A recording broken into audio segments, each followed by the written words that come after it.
धर्मक्षेत्रे कुरुक्षेत्रे समवेतायुस्वः माम कहा पांडवाश्चैव किम कुर्वत संजय। ये शब्द सिर्फ महाभारत युद्ध का आरंभ नहीं करते बल्कि संपूर्ण महाभारत की मानसिकता को उजागर करते हैं। यह प्रश्न धृतराष्ट्र ने संजय से किया था, लेकिन इसके भीतर गहरे अर्थ छुपे हैं। आज इस वीडियो में हम इस श्लोक की गहराई में जाएंगे और जानेंगे कि आखिर इस एक श्लोक में पूरी गीता का सार कैसे समाया हुआ है। धृतराष्ट्र ने संजय से पूछा, धर्मभूमि कुरुक्षेत्र में जहाँ युद्ध करने की इच्छा से कौरव और पांडव एकत्र हुए हैं, वहाँ उन्होंने क्या किया? यह प्रश्न सामान्य नहीं है, बल्कि धृतराष्ट्र के मन में असुरक्षा, चिंता और पक्षपात छुपा हुआ है। लेकिन क्या आप जानते हैं कि धर्मक्षेत्र और कुरुक्षेत्र शब्दों का गहरा आध्यात्मिक अर्थ भी है? कुरुक्षेत्र को धर्मक्षेत्र क्यों कहा गया? यह एक पवित्र भूमि है। यहाँ देवताओं और ऋषियों ने यज्ञ किए थे। यह एक तपोभूमि भी है। कई राजाओं ने यहाँ कठोर तपस्या की थी। यह सिर्फ युद्ध भूमि नहीं थी, यह एक ऐसी भूमि थी जहाँ आत्मशुद्धि संभव थी।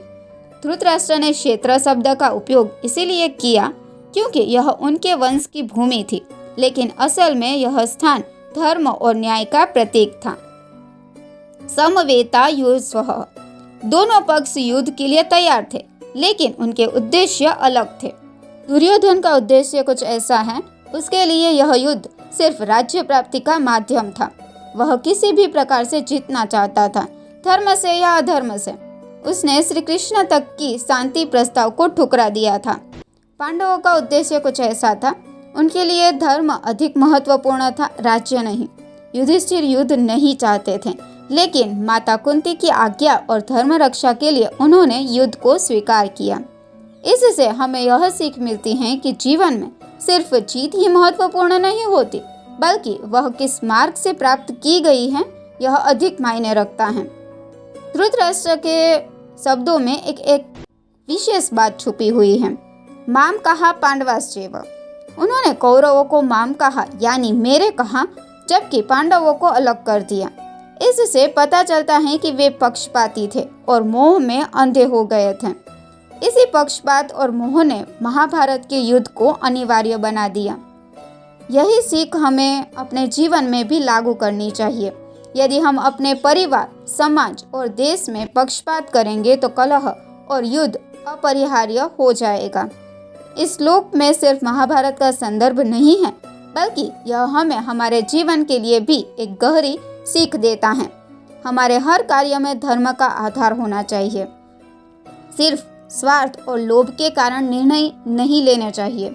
अपने जीवन में कर्तव्य और अधर्म के बीच अंतर को समझना चाहिए। पक्षपात और मोह से बचकर न्यायपूर्ण निर्णय लेने चाहिए।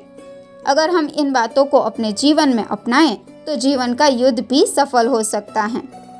धर्मक्षेत्रे कुरुक्षेत्र सिर्फ एक श्लोक नहीं, बल्कि संपूर्ण जीवन का मार्गदर्शन है। हमें गीता से सीख लेकर अपने जीवन को सही दिशा में ले जाना चाहिए। अगर आपको यह वीडियो ज्ञानवर्धक लगा तो इसे लाइक करें, अपने दोस्तों और परिवार के साथ शेयर करें और चैनल को सब्सक्राइब करें ताकि हम गीता के और रहस्यों को आपके लिए उजागर कर सकें। धन्यवाद। जय श्री कृष्ण।